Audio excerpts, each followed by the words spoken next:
Hey people, what's going on? Here's the M16A1 parts kit 2.0, the second one I got. It's got the AR-15 lower from Palmetto State Armory.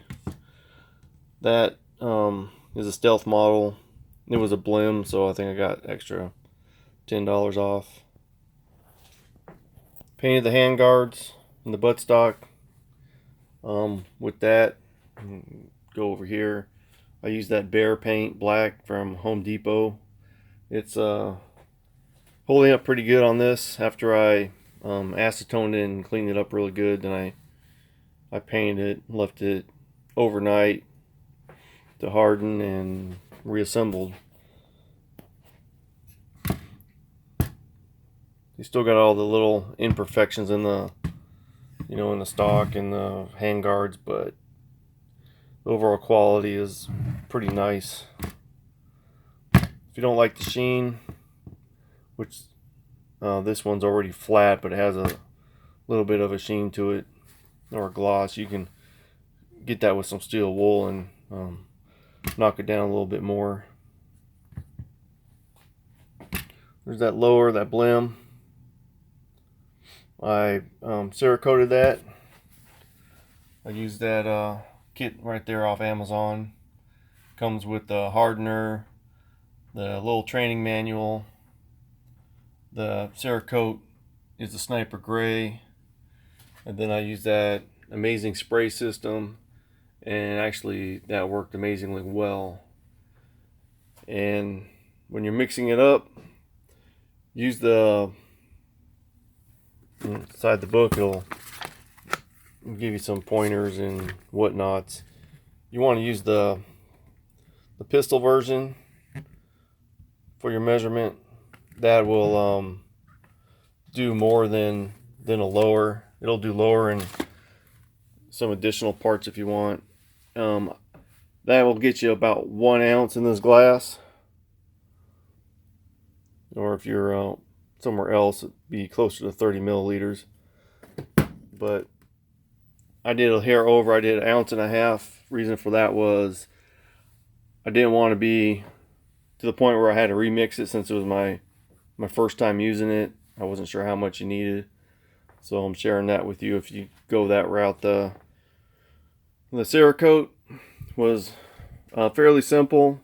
The internet says it's all about the prep, and I followed the manual except for the sandblasting part. With that, I just scrubbed the hell out of it with steel wool, and then I acetoned it probably 30 minutes on each side. And to do that, I use an old can, because your lower will fit in there. So if you have fluid, you throw it in there. You'll have to flip over a little bit of the top, but it beats going out and buying something that you don't need, when I'm always getting these cans and using them for projects. So if it's alcohol like this one is, or some other product, these cans are all the same, and this is a 1 quart, so that'll work. And for small parts, if you want a Cerakote, just use a Spam can. It gives you a wide enough mouth without being, obnoxiously round, and a little bath there, so it's a lot of little things will fit in there. So those are the cans I like to use. This is my first Cerakote job.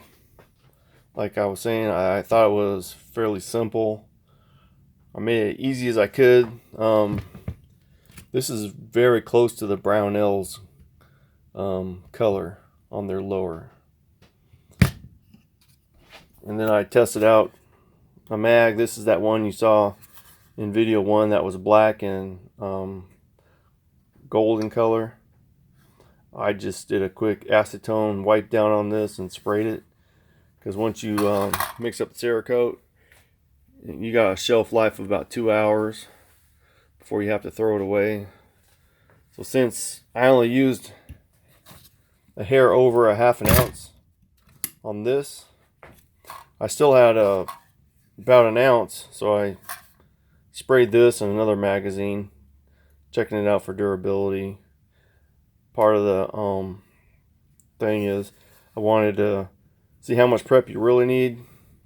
Everybody says 20 minutes in acetone and then throw it in the oven for an hour. This did not get the oven treatment. This just got wiped down with acetone for about 3 minutes and then dried it off with a clean paper towel, acetoned it again, another clean paper towel after I disassembled the spring and the floor plate, and then I just hung it up with hooks and sprayed it. And then I threw it in the oven for an hour at 300, the same with the lower, 1 hour at 300. That Sniper Gray is the H series, number 234. You got two grays here.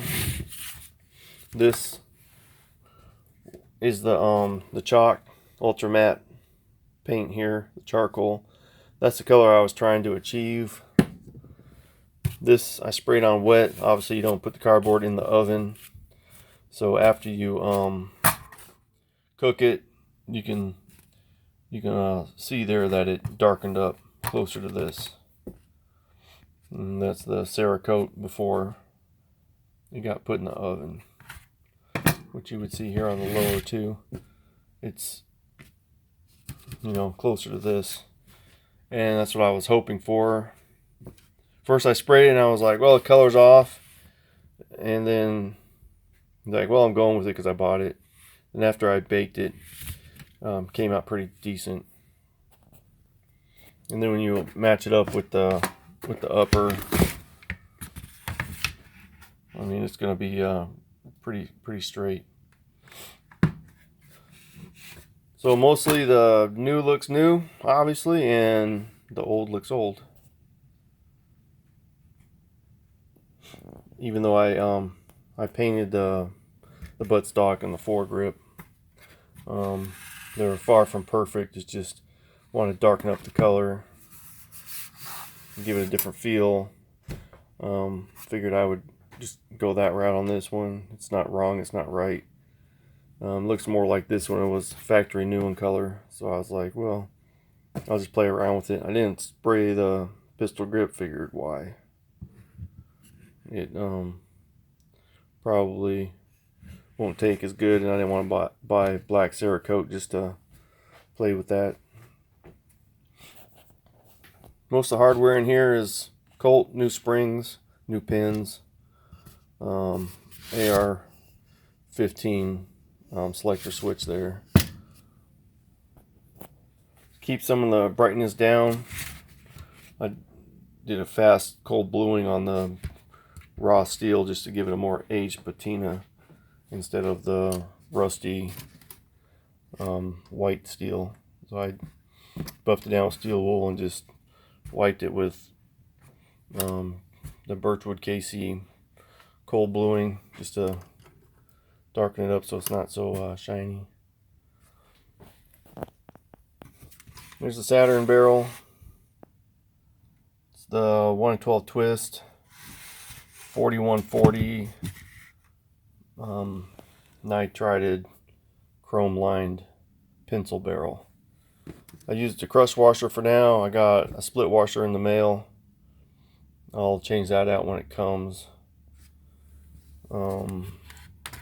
Just so you have a little bit better placement with this, because you use a crush washer and use it once, and after that you're supposed to throw it away, and the split washer you can use a bit over and over when you're cleaning and doing any other maintenance.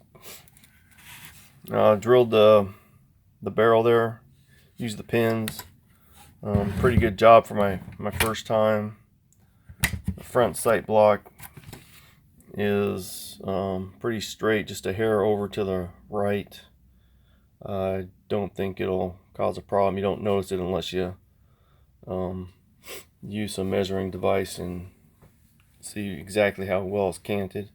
The very slight cant is the same as a Brownells. It's there, but it's not noticeable. I didn't notice it until I used my my triangles and I set them up and looked on both barrels. This one doesn't have any missing teeth in the handguard. That's the last parts kit I got. I just figured, you know, why replace it for something better when I think the age and patina on these is pretty decent.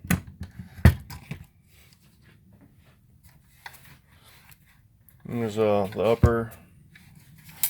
Only thing I changed here would be the spring.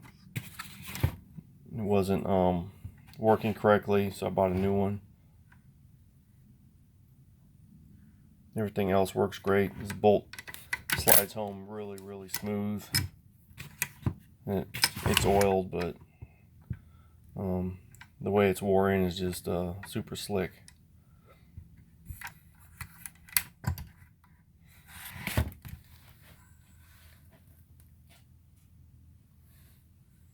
Well, let's fit this together real quick, see how it mates up. It'll be pretty nice shooter, I do believe. Use the original pins here. Like I said, all the hardware except for the springs and selector switch. Didn't want any problem with the selector switch. Sometimes you'll just run into issues where it'll not work right if it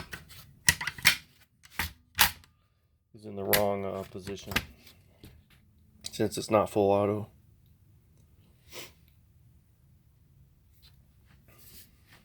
Original charging handle and the locking tab here.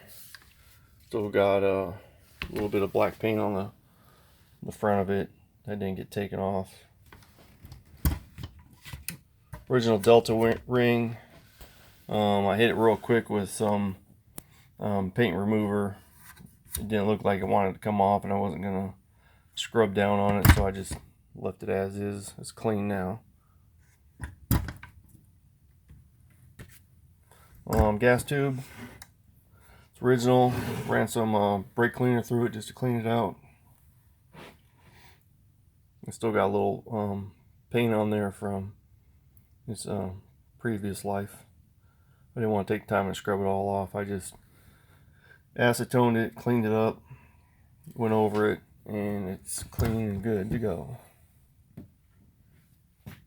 That'll be the bayonet I'll use on it in the future. Don't want to open the box now. No spoiler alert there. But that's the rifle. Take it out, shoot a few rounds through it, and we'll have a good time with it. Well, that's my 2.0 on this build. See a kid out there. Grab one if you want to. Here's another buttstock I bought on Gun Broker. This guy was $13 shipped and some change. And nothing wrong with that. I still have the cracked ones in case for some reason he's got buttstocks out there and nobody can find. No, I'm sorry. In case in the future the buttstocks are available and nobody can find replacements for the buttstock, I'll keep the old ones, and that'll be safe for that rainy day. Although I won't have a trap door because all the doors are used in here. New buffer spring in here. All new springs and detents. Anything like that has been replaced. And now it just needs to get test fired. Well, that's all I got for now. I'll get back to you.